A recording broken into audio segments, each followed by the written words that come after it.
Boa noite, pessoal. Vamos começar mais uma live. Hoje vamos falar sobre o Enem. Vamos lá.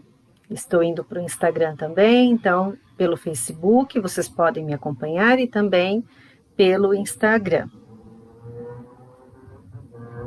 Vamos lá. Boa noite a todos. Sejam bem-vindos. Se você vai fazer Enem em 2021 ou em 2022, essa live com certeza vai te ajudar. Se você não vai prestar Enem, mas você é professor de redação, essa live também vai te ajudar.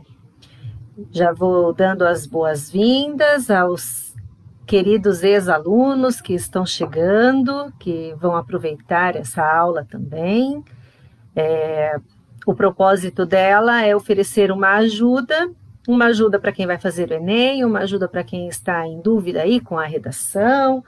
Então, vamos pensar em algumas estratégias que realmente podem ajudar. Eu quero que vocês considerem que a redação do Enem é uma etapa bastante importante, né, na vida dos estudantes.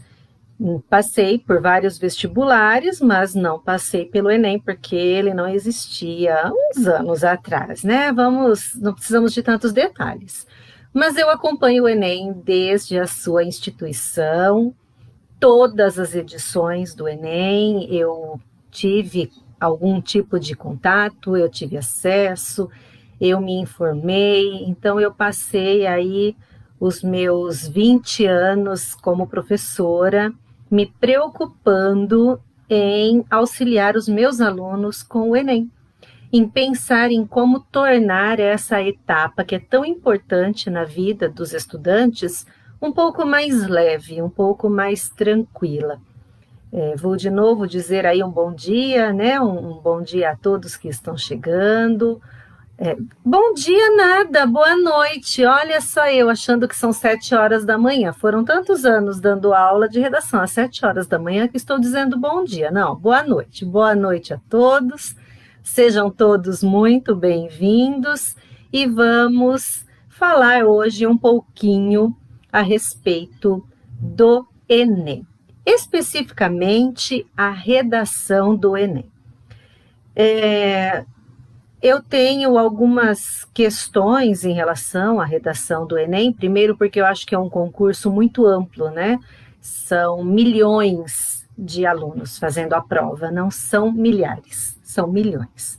Então, são milhões de redações a serem corrigidas. E quem está corrigindo? Bom, quem está corrigindo é, primeiramente, um professor de língua portuguesa, que tem um trabalho árduo a fazer. Por que um trabalho árduo? Porque, na verdade, você não corrige 10 redações por dia, você corrige 200, 300 redações por dia.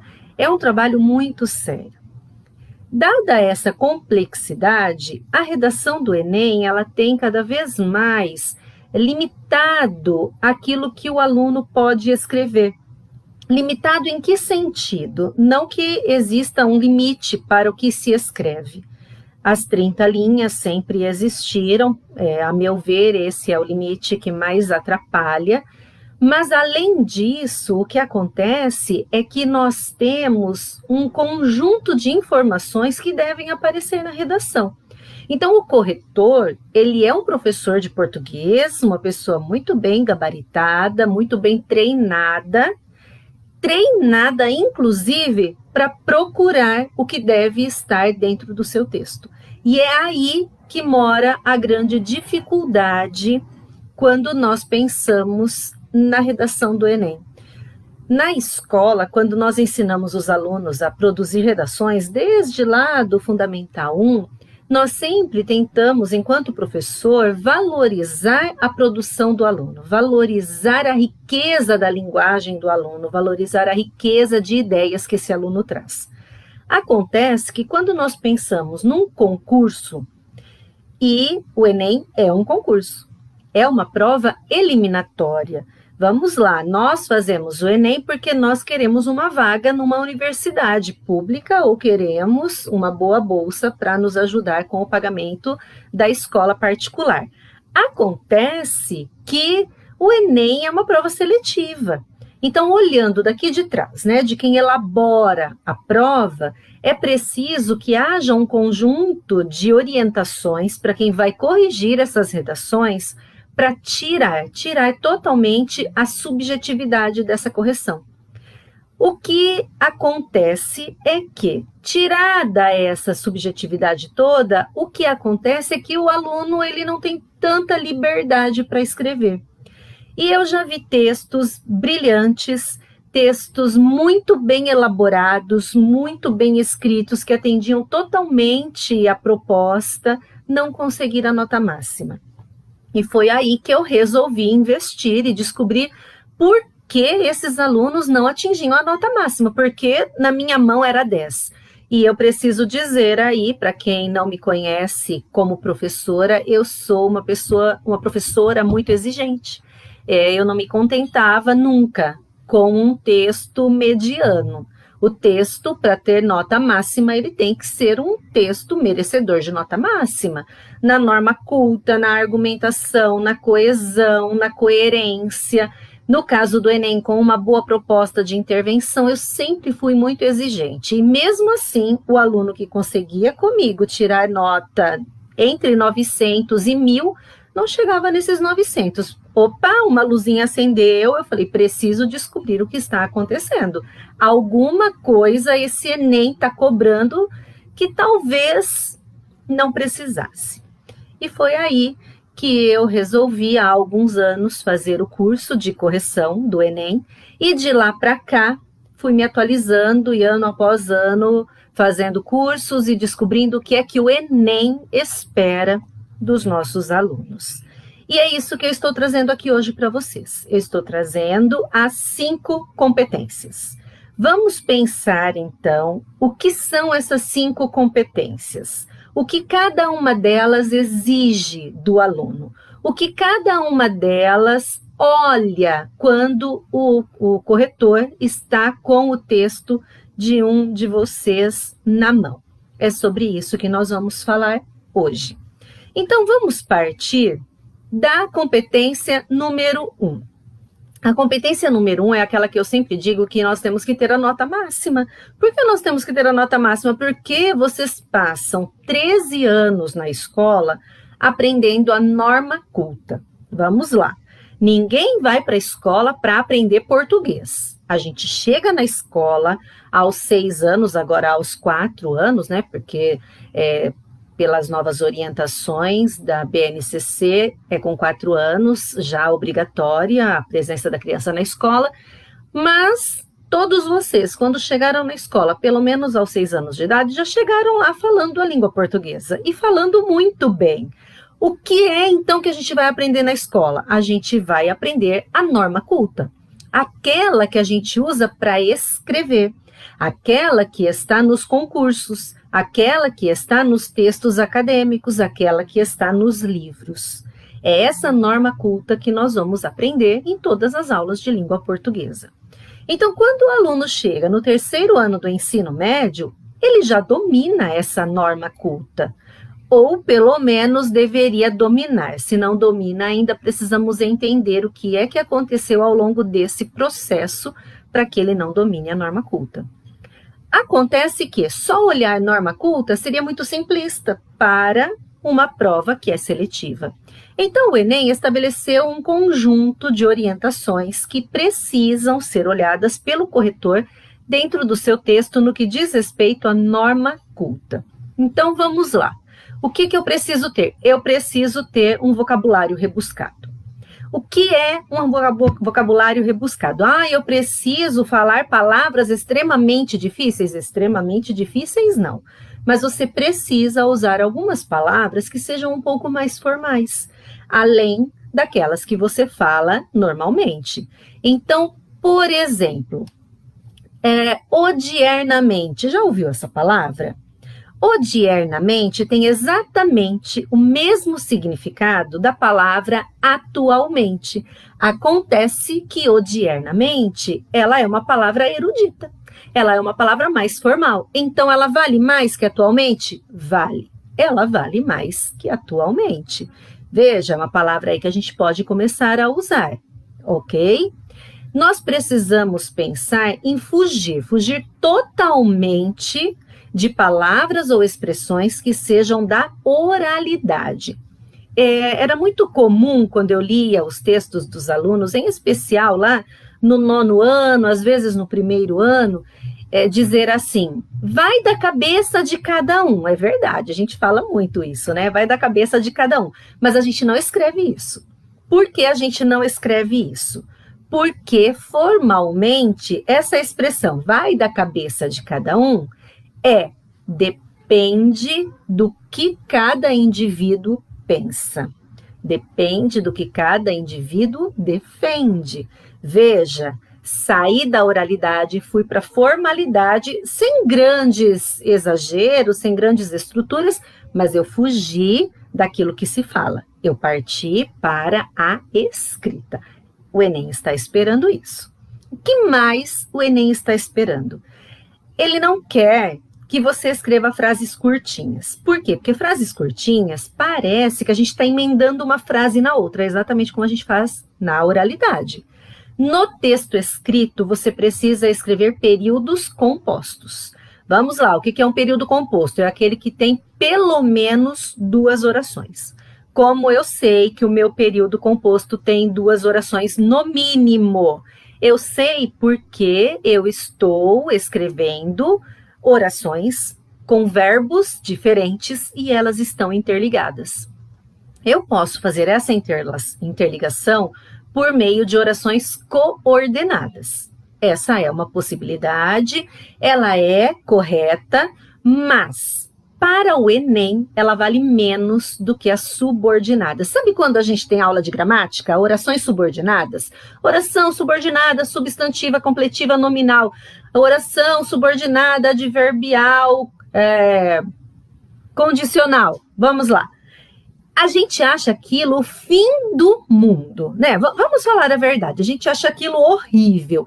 Os alunos, em geral, odeiam as aulas de orações subordinadas. E muitas vezes a pergunta é inevitável. Para que serve isso? Para fazer o Enem e tirar a nota máxima no Enem. Porque as orações adverbiais são as mais valorizadas. Tanto as orações adverbiais, que usam o conectivo, a conjunção, como as orações adverbiais reduzidas, que são aquelas em que o verbo fica no gerúndio, no infinitivo ou no particípio. O valor é o mesmo, mas o período tem que ser construído por subordinação. É exigência, entendeu? Exigência. Se o seu texto não for construído por grande parte de orações subordinadas, você não tira a nota máxima na primeira competência. Então, meus queridos, vá lá estudar as orações subordinadas. Vai lá, orações adjetivas, orações adverbiais, orações substantivas, orações reduzidas. Aprenda. Não é para decorar nome de nada, é para aprender a usar. Por quê? Porque elas vão valorizar o seu texto. O corretor do Enem vai procurar na sua prova os períodos formados por orações subordinadas. Guardou? Ótimo. Que bom que guardou. No curso que eu ofereço de redação do Enem, existem módulos de todas as orações. Orações coordenadas, orações subordinadas substantivas, orações subordinadas adverbiais, orações subordinadas adjetivas e orações reduzidas. Justamente para se fazer esse treino.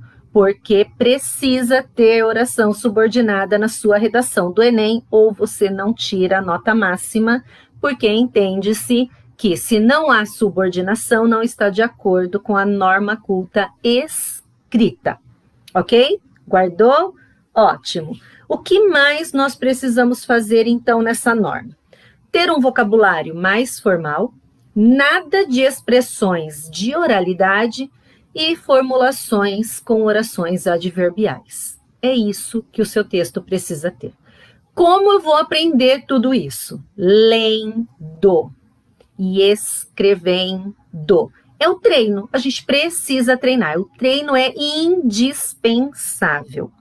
O que a gente pode ler? A gente pode ler editoriais.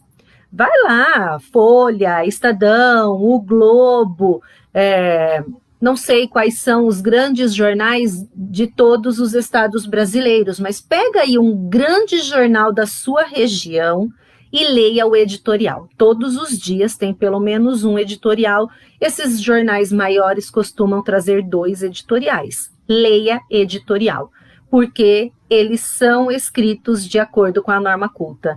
Eles usam vocabulário mais formal, eles usam as construções de orações subordinadas, eles não usam traços de subjetividade, porque isso também pode ser penalizado no seu texto. Vamos ler editoriais, é isso que nós temos que fazer. Todos os dias, se possível. Não é possível todos os dias, eu sei que todo mundo tem muita coisa para fazer, eu sei que você, estudante, tem uma carga pesada de tarefas, né? Porque não é só o tempo que você fica na aula, é também o que você leva para fazer além da aula. Mas escolha um dia da semana e leia lá 2 ou 3 editoriais, porque isso vai fazer diferença. Apareceu uma palavra que você nunca viu, vá para o dicionário, vá mesmo, mas um dicionário sério, hein? Cuidado aí com esses dicionários que estão disponíveis na rede, porque nem todos eles são confiáveis. Abra um dicionário confiável, descubra o significado dessa palavra. Por quê? Porque se você aprender o significado da palavra, você vai guardar ela para você. E se você vai guardá-la, você vai usá-la. E isso vai fazer diferença no Enem. Usá-la. Os objetos formados por pronomes átonos são outros elementos muito valorizados dentro da redação. Muito valorizados dentro da redação. Então, saiba usar os pronomes. Eu não ouvi ontem. Eu queria lhe falar a respeito de. Saiba usar os pronomes, porque eles valem muito na norma culta do Enem. Sabe o que também vale? Se você não usar, não é um problema. Mas se você usar, o corretor olha para o seu texto com mais carinho e vai melhorar o seu resultado. Se você fizer orações intercaladas, trechos intercalados dentro do seu período. Pensa numa expressão do tipo: os alunos que, de acordo com pesquisas recentes, estão realizando aulas online. De acordo com pesquisas recentes, é um termo que eu estou intercalando na minha oração principal. E isso vale muito na redação do Enem. Inversões valem muito na redação do Enem. Em vez de você começar a frase dizendo: contudo, os alunos estão preocupados, comece a frase dizendo: os alunos, contudo, estão preocupados, empregando as vírgulas corretamente. Tem dúvida ainda sobre o uso de vírgulas? Precisa rever esse conteúdo. Precisa saber usar as vírgulas de acordo com as regras da escrita, porque elas valem muito no Enem. Vamos lá. Primeiro, tem que ter oração adverbial para você poder chegar a 200 pontos. Adverbial não, as orações subordinadas, não precisa ser adverbial, pode ser adjetiva, pode ser substantiva, mas tem que ter orações subordinadas. Tem oração subordinada? Um critério você já atendeu. O que é que vai ser olhado depois? Se as palavras estão escritas corretamente, se a pontuação está adequada, se as palavras são formais. Então, nós temos que fazer esse treino. O que eu faço se eu não tenho certeza sobre a grafia de uma palavra no Enem? Ou em qualquer outro vestibular, tá bom? Porque aí vamos falar de uma regra que vale para todos. Não tenho certeza da grafia, eu tento usar outra palavra. Usa uma palavra que tenha o mesmo significado, ou formule uma locução com a mesma informação, Cuidado, porque palavras erradas, sim, penalizam na norma culta. Crase, eu tenho que saber usar crase? Ou se tem que saber usar crase? Cuidado, tá bom? Crase é um bicho de 7 cabeças? Não é. Não é se você conseguir entender a ideia que está por trás do uso da crase. Ideia fundamental. Se eu tenho a exigência de uma preposição e, em seguida, um substantivo feminino, é possível que ali haja uma crase. Está na dúvida? Troca essa palavra feminina por uma masculina. Se virar ao, tem crase. São dicas valiosas que eu também ofereço no curso justamente para pensar um pouquinho, para na hora da dúvida olhar para aquele texto que você está escrevendo e conseguir sair dessa dúvida e ganhar a sua nota. Não vamos perder ponto por conta da norma culta. Combinado? Vamos então para a competência 2. O que temos na competência 2? O tema. Opa, vamos lá. O que eu tenho que fazer? O que tem que aparecer no meu texto para eu ter 200 pontos no tema? Primeiro, você tem que atender ao tema que foi pedido. Isso significa que um critério para a competência 2 é a leitura. Está sendo avaliado se você é capaz de ler e interpretar o que está dentro daquele pedido, o que se está solicitando ao candidato quando ele vai escrever a redação. Então, primeiro critério, entender o que se está pedindo, qual é o recorte temático e produzir um texto dentro desse recorte temático. Bem, feito o recorte temático, o que eu vou fazer? O meu recorte temático, ele tem que trazer conteúdo.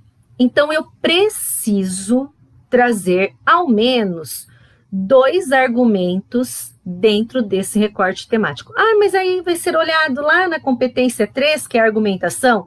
Também, mas eu preciso que o meu texto seja argumentativo. Essa é a questão. Por quê? Porque a proposta diz que é para você escrever um texto dissertativo ou argumentativo. Se eu não reconheço a argumentação no seu texto, você não atendeu a esse critério, ok? Vai ter a penalização de argumento porque ele não existe, mas o tema diz que tem que ser uma dissertação argumentativa. Então, eu já olho aqui se tem ou se não tem argumento. Outro ponto que é olhado na competência 2 e que a gente tem que tomar muito cuidado para garantir os 200 é repertório sociocultural. O que significa isso? Tenho que saber citar um escritor? Não necessariamente, mas eu posso. Tenho que saber citar um filósofo, um sociólogo, um educador? Não necessariamente, mas se for possível, é uma boa. Repertório sociocultural é reconhecer o seu conhecimento. O que você trouxe de bagagem, o que você sabe. Minha argumentação pode ser totalmente pautada nos textos motivadores? Pode. Mas eu não vou ter nota máxima de jeito nenhum. Opa, aí é que está. Eu tenho que mostrar que eu trouxe algo comigo. Algo que eu aprendi ao longo dos meus anos na escola, algo que eu aprendi nas minhas vivências ao longo desses anos. Preciso mostrar esse meu conhecimento. Ele é indispensável. Como é que eu vou mostrar o meu conhecimento? Eu posso mencionar uma pesquisa, então eu posso falar de uma pesquisa recente, posso dar dados dessa pesquisa, eu posso citar uma lei, pode ser uma CLT, pode ser a legislação brasileira, pode ser a Constituição brasileira, pode ser o ECA, pode ser o Estatuto do Idoso, qualquer legislação. É repertório sociocultural. que mais que eu posso colocar ali? Eu posso mencionar um documento internacional, eu posso mencionar, por exemplo, um documento da ONU, sem nenhum problema. Eu sei da existência desse documento, eu sei citá-lo? Posso citar. Posso mencionar a ideia de um filósofo, de um sociólogo, de um educador, de um escritor da literatura? Posso, desde que esteja de acordo com o tema que eu estou trabalhando. Posso citar um livro que eu estou lendo nas leituras obrigatórias dos vestibulares aí que eu vou fazer? Posso, desde que esteja de acordo com o tema que você está trabalhando. Sabe qual é o grande erro de alguns alunos? Eles chegam para a prova no vestibular ou no Enem com a ideia de que tem que haver uma citação. E aí cita, porque ele decorou Platão, ou ele decorou Bauman, ou ele decorou Paulo Freire, ou ele decorou Drummond, enfim, ele decorou lá alguma coisa importante que um desses nomes disse. E aí ele traz para dentro do texto dele, mas sem nenhuma relação com o tema que ele está trabalhando. Ele mata o texto dele. Esse é o problema. Eu preciso ter repertório sociocultural, mas ele tem que ser coerente com o tema que eu estou desenvolvendo. E se eu não tenho nenhum, aí é um problema, porque não dá para tirar 200 na competência 2 sem repertório sociocultural. Na verdade, pede-se ao menos 1. Para tirar 200 tem que ter 2. Então, você precisa pensar em 2 formas de trazer o seu repertório sociocultural para dentro do seu texto.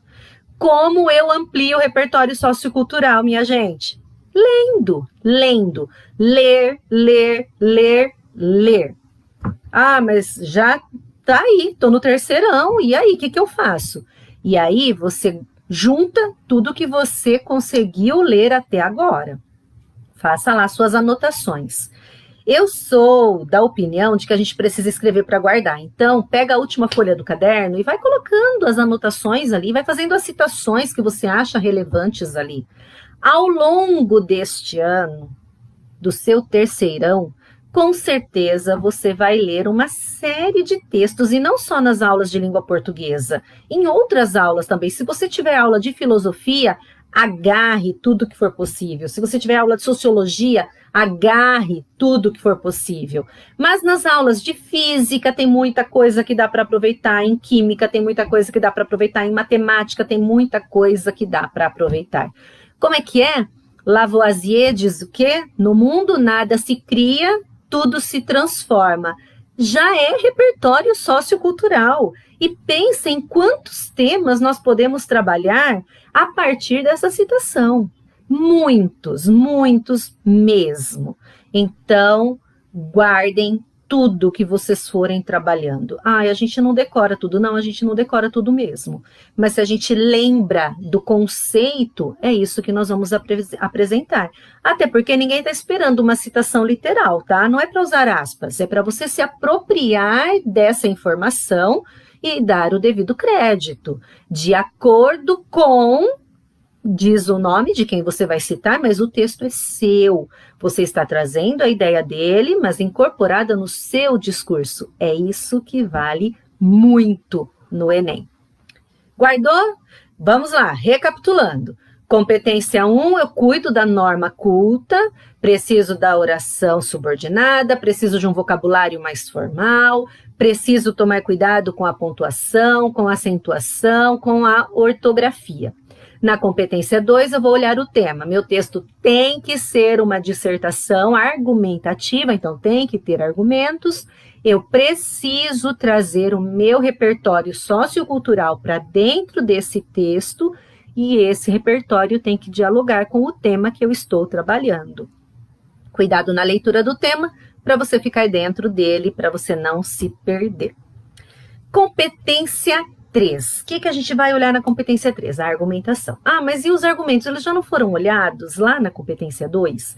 Eles foram olhados, eles não foram analisados. O que é que a gente vai olhar, então, na competência 3? Se seus argumentos realmente validam a tese que você já apresentou na introdução. Hoje nós vamos falar das 5 competências, mas não posso deixar de mencionar para vocês, né, a questão da importância de você apresentar a sua tese lá na introdução. Apresentada a tese, o que você vai fazer na sequência é trazer argumentos que defendam essa tese que você apresentou. É isso que vai ser olhado. E aí, quais argumentos eu uso? Todos aqueles que forem coerentes com o que eu estou tentando defender. Então, o que eu posso fazer? Eu posso dar uma olhada na aula de argumentação e pensar um pouquinho sobre os tipos de argumentos e ver quais deles cabem nesse tema que eu estou desenvolvendo. Quais deles vão validar a tese que eu estou tentando defender. Então, vamos lá. Eu posso usar o resultado de pesquisa, porque aí eu tenho uma prova concreta, é um argumento muito bom. Números, porcentagens, quantidades, são ótimos argumentos. Prova concreta também, são muito bem-vindos. Eu até posso usar um argumento que estava lá nos textos motivadores, tá bom? Não quer dizer que você não possa usar, você pode sim, desde que você tenha outro argumento que não estava lá nos textos motivadores, trazer um dado de lá, porque às vezes aparecem infográficos muito úteis. Aproveita esse infográfico, saiba trabalhar com ele, ele vai validar o seu argumento sim. O que você não pode é ter toda a argumentação pautada nos textos motivadores. Aí é um problema mesmo, aí a sua nota fica bem baixa, tá bom? Mas trazer uma informação, porque tem uma informação lá nos textos motivadores que é muito boa. Use, não tem nenhum problema. Mas traga seus argumentos, porque eles valem mais. O que mais que eu posso fazer? Eu posso colocar um argumento de autoridade. Olha, ele já é validado enquanto conhecimento sociocultural, né, enquanto repertório, e ainda vai ser validado como argumento se você trouxer, por exemplo, nós vamos falar, no último ano falou-se sobre os problemas envolvendo, né, o cérebro, a mente, a questão da depressão. De repente, você leu alguma coisa sobre um psiquiatra, traz a fala do psiquiatra para dentro do seu texto. Ele é um argumento de autoridade e ainda é o seu repertório. Válido, claro que é válido. O que mais eu posso fazer? Eu posso usar relações lógicas, causa e consequência, condição, posso usar a relação de concessão. E essas relações todas, elas também validam os nossos argumentos, de acordo com o que nós estamos tentando defender a partir da nossa tese, a partir da tese que nós pretendemos defender, que nós já apresentamos lá na introdução. Então, não se esqueça, texto, pensa nele como um tecido. Então, do começo ao fim, ele tem um fio condutor, esse fio não pode se perder. Se eu apresentei uma tese na introdução, meus argumentos precisam retomar essa tese, porque eles precisam defender essa tese e levar o leitor a uma conclusão. É isso que o seu texto tem que fazer.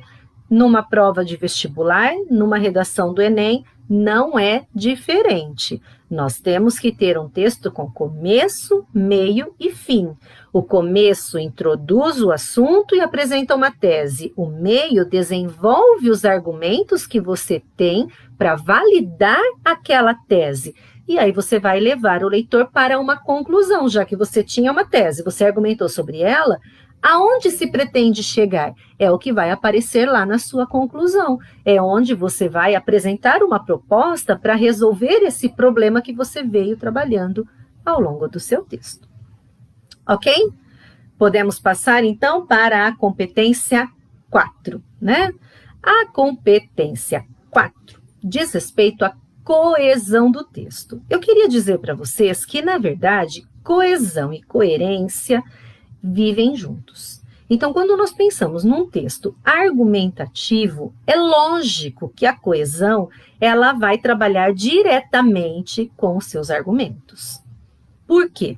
Porque quando eu coloco conectivos ao longo do meu texto, eu estabeleço relações de sentido. E essas relações elas vão construindo a minha argumentação para dar um direcionamento ao meu texto. Além dos conectivos, o que eu posso utilizar que é elemento coesivo? Os pronomes. Lá na questão da norma culta, eu já havia mencionado os pronomes oblíquos, né? Aqueles que a gente usa para substituir os pronomes do caso reto. Em vez de dizer ele, a gente usa o, a gente usa lhe, ou os plurais, se for plural. Esses pronomes, eles também são elementos coesivos, no sentido de que, quando eu utilizo esse pronome, eu estou evitando a repetição de uma palavra que eu já usei antes. E é lógico que isso é muito bem-vindo no texto. O texto formal, ele exige essas retomadas sem a repetição da palavra. Porque repetir a mesma palavra pode gerar um erro de redundância. O que é isso? É quando a gente usa muitas vezes uma palavra desnecessariamente no texto. Cuidado, olha, cuidado. Às vezes a gente pode repetir a palavra, tá bom? Em algumas situações é inevitável repetir a palavra porque não há um sinônimo ou não há um referente tão adequado quanto aquela palavra. E o seu corretor, ele vai interpretar dessa maneira. Ele sabe que você precisa repetir aquela palavra. Mas em muitas situações, nós conseguimos substituir a palavra. Nós conseguimos, em vez de repetir a mesma palavra que já estava antes, pôr no lugar dela um pronome oblíquo, nós conseguimos pôr no lugar dela um sinônimo, nós conseguimos pôr no lugar dela uma expressão. Às vezes a gente usa 2, 3 palavras, e essas 2, 3 palavras referem-se ao mesmo elemento. Por exemplo, o presidente do Brasil, o presidente da República, o chefe de Estado brasileiro, a maior autoridade, a palavra fugiu, a maior autoridade do governo brasileiro. Vejam, eu estou utilizando expressões diferentes, mas que se referem ao mesmo indivíduo. Isso é muito valorizado dentro do texto. Por quê? Porque prova que você tem repertório. Você sabe se referir a um mesmo elemento textual com palavras ou expressões diferentes. Isso também é avaliado dentro da coesão. Repetiu várias vezes a palavra, e é uma palavra que poderia ter sido substituída, é lógico que o seu texto é penalizado. Agora, repetiu 2, 3 vezes a mesma palavra, mas percebe-se que não havia uma outra forma de apresentar a mesma clareza. Nesse caso, você não é penalizado, porque o corretor está vendo que não houve um erro, não houve uma falha, houve a necessidade da repetição. Eu sei que existem muitos itens a serem olhados, eu sei que existem muitas regras de correção, mas eu posso afirmar para vocês também que nenhum corretor é carrasco, tá bom? O que os corretores querem é tentar, na medida do possível, atribuir valor ao texto que você escreveu. Eles não vão tentar desmerecer o seu texto, pelo contrário, eles vão tentar valorizar o seu texto. Mas você tem que fazer a sua parte, né? Se a gente erra demais, se a gente repete demais, o corretor não tem muito o que fazer, né? Ele tem que atribuir nota pela qualidade do texto que você escreveu. Então, cuidado, tá bom? Dá para substituir a palavra, a gente substitui. Não dá, a gente repete ela, mas com a certeza de que era uma repetição necessária. Muito bem. E chegamos, finalmente, à nossa competência 5. A competência 5, ela é mais trabalhosa, mas ela não é impossível, tá bom? Vamos considerar que, se você apresentou um problema lá na sua introdução, você já tem que estar pensando em como resolver esse problema. A proposta de hoje é falar um pouquinho sobre as 5 competências, tá bom? Mas a gente pode pensar aí num segundo encontro e falar um pouco sobre projeto de texto, porque é quando nós fazemos o projeto de texto que a gente pensa nesses elementos, que a gente faz essas amarras todas ao longo do texto, e acreditem, quando eu faço um projeto de texto, o meu texto final é muito melhor. Por quê? Porque eu não me perco nele. Eu não corro o risco de esquecer alguma coisa, eu não corro o risco de me contradizer, porque eu parei antes e pensei naquele texto. É fundamental que a gente pense sobre o que vai escrever, que a gente pense como é que a gente vai escrever, tá bom? Fica aí, vamos pensar numa outra data para falar sobre projeto de texto. Eu acho mesmo que vale muito a pena esse trabalho, tá bom? Mas hoje nós vamos falar da competência 5 para finalizar as competências. O que é a competência 5? A competência 5 é a que avalia a tal da proposta de intervenção. O que é uma proposta de intervenção? É a tentativa de resolver um problema. Eu sou estudante do 3º ano do ensino médio e querem que eu resolva algum problema. Sim, querido, querem. Sabe por quê? Porque você está aí com 17, 18, 19 anos, você precisa ser um cidadão consciente. Você precisa ser um indivíduo capaz de olhar para os problemas da sua sociedade e pensar numa possibilidade de resolver esse problema. É por isso que o Enem exige uma proposta de intervenção. Claro que esse não é o único modelo de conclusão, existem outros, né, diferentes, que, dependendo do tema, são muito mais produtivos, mas o Enem quer uma proposta de intervenção. Sabe por quê também? Porque se eu peço uma conclusão aberta, todas as possibilidades são bem-vindas. Isso daria muito mais trabalho para fazer uma grade fechada, né? Para finalizar essa nota. Quando eu penso nesses elementos, fica muito mais fácil para eu pensar na nota. Até porque, quando a gente pensa na proposta de intervenção, eu tenho 5 elementos a serem cumpridos. Ó, 5. Sabe por quê? Porque eu tenho que dizer quem vai fazer o quê? De que jeito vai ser feito isso? E o que eu vou conseguir com isso que foi feito? Qual é o resultado disso? Qual é a finalidade disso tudo? Qual vai ser o meu resultado, né? O que eu vou ganhar com tudo isso feito? Então, eu preciso responder essas 4 perguntas obrigatoriamente. Quem, o que, como e para quê?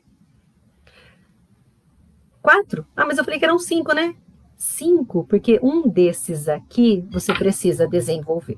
Desenvolver de que jeito? Explorar um pouquinho mais. Então, vamos pensar numa ideia assim. Vamos falar sobre energia elétrica ou sobre fontes renováveis de energia. Né? Vamos pensar aí, uma ideia possível. Lá na minha proposta de intervenção, eu posso dizer que o Ministério de Minas e Energias, quem? Deve promover o quê? Eu ainda não disse o quê, tá bom? Deve promover o incentivo à população comum em ter produção de energia elétrica nas suas casas. Bom, então eu disse quem e eu disse o quê, né? Quem e o quê? De que forma vai promover essa produção de energia na sua casa? Por meio da instalação de placas fotovoltaicas no seu telhado para a obtenção de energia solar que será transformada em energia elétrica. Já desenvolvi. Desenvolvi o por meio do quê? Porque eu disse por meio de placas fotovoltaicas, mas eu disse o que essas placas vão fazer? Eu já desenvolvi. Com qual finalidade? com a finalidade de reduzir a necessidade de produção de energia elétrica advinda das hidrelétricas e das termoelétricas, uma vez que a fotovoltaica será mais uma matriz de produção no Brasil. Pronto, ganhei 200 pontos. Fácil. Ah, mas você é professora, fica fácil pensar em tudo isso. Não fica fácil pensar em tudo isso porque eu sou professora. Fica fácil pensar em tudo isso porque eu pesquisei muito o assunto, porque eu já li muito a respeito de energias limpas, porque eu já li muito a respeito da energia fotovoltaica, porque eu já li muito a respeito do que se pode fazer com essa energia solar que nós captamos para nossa casa e que na maioria das residências só serve para aquecer a água. Sendo que atualmente existem tecnologias que permitem que essa placa transforme a energia solar em energia elétrica. Vai para nossa casa, vai para nossa tomada. E o que a gente não usa pode voltar para a rede. E essa quantidade que volta para a rede, que vai para outras casas, ela ainda se torna um crédito na nossa conta de energia elétrica. Ah, mas e como eu vou saber tudo isso? Lendo, meus queridos, lendo. Nós precisamos, de vez em quando, olhar um jornal. Não vou dizer aqui abrir um jornal, porque a gente não compra mais jornal na banca, né? A gente lê ele pela internet. E olha, grandes jornais têm valores bastante acessíveis atualmente, tá bom?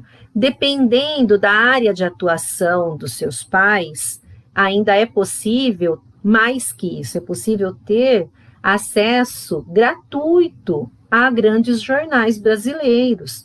Entre nos jornais, pesquise um pouco, descubra valores, descubra quem tem direito ao acesso sem custo. De repente, você está perdendo a oportunidade de poder ler o jornal todos os dias gratuitamente. E se tiver que pagar, faz uma vaquinha. Junta 5, 6, 10 colegas de classe, cada um vai pagar o quê? R$2 por mês. E aí vocês fazem um rodízio, cada dia é um de vocês que vai ler o jornal, e esse que leu pode colaborar com os colegas, pode compartilhar algumas informações, e a gente vai se mantendo informado. Nós precisamos estar informados, nós precisamos saber o que está acontecendo no nosso mundo, porque isso é repertório sociocultural. Isso é conhecimento, é disso que nós precisamos para escrever uma boa prova no Enem. Eu desenvolvi o item que dizia a respeito ao modo, né? Mas a gente poderia desenvolver o quem. Então, vamos lá. O Ministério de Minas e Energias, que é responsável pela distribuição de energia no país. Pronto, já expliquei.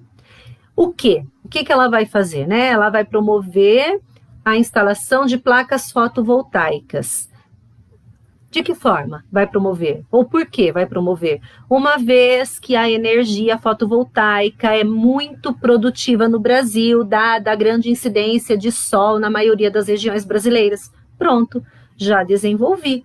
Ou eu posso vir desenvolver a finalidade, né? A finalidade não é reduzir a matriz energética advinda de hidrelétricas e termoelétricas, tendo mais fontes de energia limpa, com o intuito de que nós possamos, num futuro próximo, não sermos tão dependentes da temporada de chuvas e não tenhamos os nossos custos aumentados em épocas de seca. Desenvolveu a finalidade.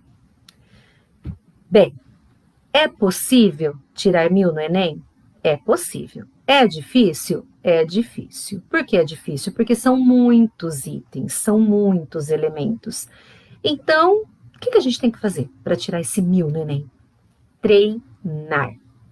Treino, treino, treino, treino, treino, treino. O nadador que consegue um recorde mundial, ele não pulou na piscina e começou a nadar naquele momento. Ele vem treinando há muito tempo para conseguir esse recorde. Por isso ele conseguiu. Os grandes economistas que são capazes de falar a respeito do que acontece na economia do Brasil, eles não sentaram ontem, abriram um livro e leram. Eles estão lendo há muito tempo. O que eu quero dizer para vocês é que é necessário o treino. É necessário um treino constante, um estudo constante. E como é que a gente faz esse treino? Primeiro, lendo mais. E lendo coisas boas, tá bom? Não vou citar livros bons nem livros ruins, mas, por favor, tenha critérios. Boa literatura vai te garantir bom vocabulário.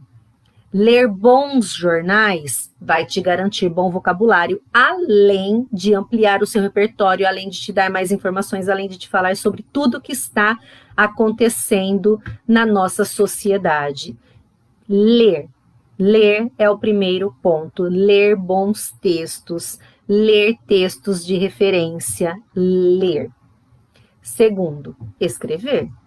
Nós aprendemos a escrever escrevendo. Não tem uma pecinha mágica, não tem uma varinha que a gente vai chacoalhar e vai acordar escrevendo um texto lindo. Nosso texto vai ser melhor conforme a nossa utilização, conforme, portanto, a nossa escrita. Quanto mais se escreve, melhor se escreve. Eu defendo avidamente a importância da reescrita.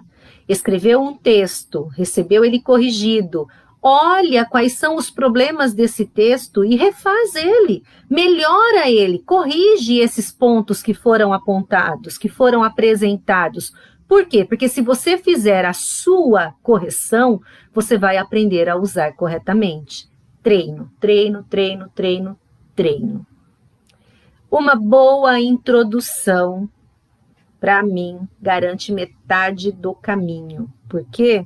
Porque se coloque no lugar de um leitor, você leitor. Você começa a ler um texto e a primeira parte dele é maçante, é cansativa. Dá vontade de continuar a ler? Não dá. Vamos ser francos? Não dá. Quando o texto não começa bem, a gente desanima e olha, vou arriscar aqui que muitos de nós já desistiu de ler um livro porque não deu conta de passar da 10ª página. De tão chato que era. Ao contrário disso, quando o texto começa muito bom, a gente se anima. A gente se anima e a gente quer escrever mais, quer ler mais, quer ler, quer ler, quer ler, quer ler. Agora, pensa no corretor. O corretor lê um livro por dia, porque ele lê 200 redações por dia. Lógico que ele vai gostar muito mais de ler quando ele começa a ler e vê que a coisa é boa. Porque se eu tenho uma boa introdução, eu fico esperando que seja bom. Lógico, aí a gente vai caprichar no resto também, né? Para o corretor não perder esse encantamento da introdução na argumentação. Mas pensa comigo, se a sua introdução for uma introdução genial, ele já vai querer ler o seu texto, ele já vai começar a pensar no seu texto com muito mais carinho, porque ele já se encantou pelos seus dizeres. Então, uma boa introdução faz toda a diferença. No curso de redação, no curso para Enem, eu ofereço uma aula especificamente de introdução, com vários modelos de introdução, modelos que eu fui retirando de diferentes artigos de opinião, de diferentes editoriais, e depois eu peço um exercício em que o aluno precisa escrever introdução. Várias introduções, várias. Por quê? Porque eu tenho que ter ideias, eu preciso ter possibilidades. Aluno diz assim, eu não sei como começar. Você não sabe como começar porque você não treinou começar. Quando você faz um treino de introduções, qualquer que seja o tema que apareça lá, você já vai ter uma ideia minimamente da estrutura que você vai usar. Dentro dessa estrutura, você vai colocar o seu conhecimento, você vai colocar as informações que você precisa desenvolver e vai seguir com o seu texto. Então, esse trabalho com a introdução, ele é muito importante. Vamos lá. Não é uma receita de bolo, é um treino. São possibilidades que nós vamos aprender a usar e aprendendo a usar essas possibilidades, nós teremos mais facilidade na hora de produzir o nosso texto. Tem que treinar a argumentação? Tem que treinar a argumentação. Eu preciso conhecer tipos de argumentos, como trabalhar com esses argumentos, como relacionar esses argumentos dentro do meu texto. E a proposta de intervenção? Eu preciso ter conhecimento. Você mencionou aí o Ministério de Minas e Energias. Eu nem sabia que ele existia. É por isso que no meu curso eu ofereço um conjunto de ministérios, para você saber todos os ministérios que existem no Brasil e você poder usar algum deles. Só que eu vou dizer uma coisa para você. Se você usar um ministério errado, o corretor não vai te penalizar, tá bom? Em que sentido? Eu quero o Ministério da Energia. O nome não é esse, né? Tá? Mas você escreveu lá no seu texto, o Ministério da Energia deveria. Fique em paz. O corretor vai considerar que você disse quem fez, porque ele sabe que você está terminando o ensino médio, você não tem obrigação de conhecer todos os ministérios. É bom saber? Claro que é bom saber, mas na hora você não lembrou o nome. Usa o nome aí que deixe entender o que você quer dizer e acredite, o corretor não vai te penalizar de jeito nenhum. Pelo contrário, ele vai dizer que você disse quem. Você não vai perder essa nota de jeito nenhum, tá bom? Tem um ponto lá da coesão que eu pulei, não disse para vocês, mas eu preciso dizer, porque se você não atender a esse critério, não tira 200 na competência 4, como consequência, não tem nota máxima, não tem 1000. Todos os parágrafos devem começar com um conectivo. Então, a gente precisa olhar as conjunções, a gente precisa olhar as orações adverbiais, a gente precisa olhar as orações coordenadas, porque a gente precisa, é questão obrigatória, começar pelo menos 2 parágrafos com uma conjunção, com um conectivo, tá bom? Se você começar um com conectivo, você tem metade da nota. Se você usar 2... e a sua coesão toda for muito bem elaborada, garante o máximo, tá bom? Com um só não dá nota máxima, mesmo toda a coesão muito bem feita. Necessariamente começar pelo menos 2 parágrafos com um conectivo, com uma conjunção, tá bom? Além, lógico, dos conectivos que você vai colocar dentro do parágrafo, porque você vai relacionar as orações dentro de um período composto, então os conectivos vão aparecer ali, é verdade, mas além disso, pelo menos 2 parágrafos devem ser iniciados com conectivos. Na aula que eu trabalho essa questão das competências, eu dou inclusive algumas sugestões de conectivos para você guardar e usar quando estiver escrevendo a redação, tá bom? Meus queridos, era isso que eu queria trabalhar com vocês hoje. Eu queria muito falar a respeito dessas 5 competências. Nas próximas semanas haverá outras lives para falar sobre outros pontos da redação, tá bom? Aguardem aí que serão divulgadas tanto pelo Facebook como pelo Instagram. Quero pedir desculpas, hoje eu vi que eu estou com um pouquinho de instabilidade na minha internet aqui em casa, então talvez tenha cortado aí em alguns momentos, peço desculpas a vocês por isso, infelizmente, né, quando a gente depende da tecnologia, não depende só de nós, dependemos aí dos serviços, né, que as empresas nos fornecem e às vezes eles falham um pouquinho, então ficam aqui as minhas desculpas. Se você quiser mais ainda, vai lá para o meu site, escritaelinguagem.com.br, lá em cursos você vai encontrar um plano para o Enem. É um plano com aulas de gramática, porque lógico, a gente precisa da gramática, né, para ter norma culta, para escrever um texto de acordo com a norma culta, para saber empregar crase, vírgula, para saber quando usar um adjetivo ou não usar um adjetivo, a importância dos artigos e tudo mais. Tem algumas técnicas de redação, pensando numa aula de redação, tá bom? Não tem mágica, não tem, vocês já sabem que não tem mágica, tem treino, mas as técnicas são bem-vindas para a gente aprender a fazer esse treino. Temos também uma série de temas para desenvolver as redações, porque a ideia dessas aulas é que vocês, ao longo, né, de um mês, produzam pelo menos 2 redações, que serão corrigidas de acordo com os critérios do Enem, de forma que você possa observar a sua evolução ao longo do ano e estar muito bem preparado quando chegar aí o Enem lá em novembro, né? Normalmente em novembro, continuamos aí com essa insegurança da pandemia, então ainda não sabemos como o nosso ano vai transcorrer, mas vamos partir do que sabemos, né? E partindo do que sabemos, acontece o Enem no mês de novembro, então nós temos de agora até pelo menos final de outubro para fazer um bom treino. Temos então pelo menos 8 meses aí pela frente. Se você escrever 2 textos por mês, você já escreveu 16 textos, sem dúvida é um treino valiosíssimo, sem dúvida é um treino que vai te ajudar a ter uma nota muito melhor na redação do Enem. Agradeço a participação de vocês, espero ter de fato contribuído com essas informações para quem vai fazer um Enem esse ano ou para professores que estejam trabalhando com a redação, né, e que precisavam dessas dicas para melhorar também a correção dos seus textos. E quem estiver aí disposto a treinar muito ao longo do ano, dá uma visita lá no nosso site, o curso está lá à disposição e será um prazer tê-los como aluno ao longo de 2021.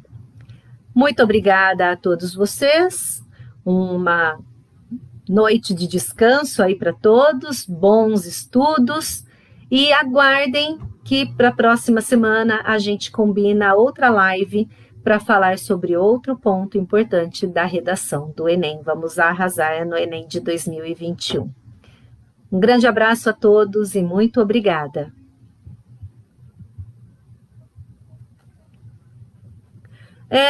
Para quem não me conhece, né, eu sou a Elisânia, tá bom? Eu sou a Elisânia, professora já há quase 20 anos, faz quase 20 anos que eu preparo alunos para as redações dos vestibulares, para as redações do Enem, e de repente estou aqui numa rede social tentando ajudar mais alunos ainda, né? Na sala de aula a gente fica restrito ali a 40 alunos, 30 alunos, numa escola grande, às vezes a gente prepara 100 alunos num ano, né? Mas estou aqui tentando chegar mais longe, estou aqui tentando chegar em outros alunos que não estão tendo, talvez, a oportunidade de ter esse preparo para a redação do Enem. Grande abraço!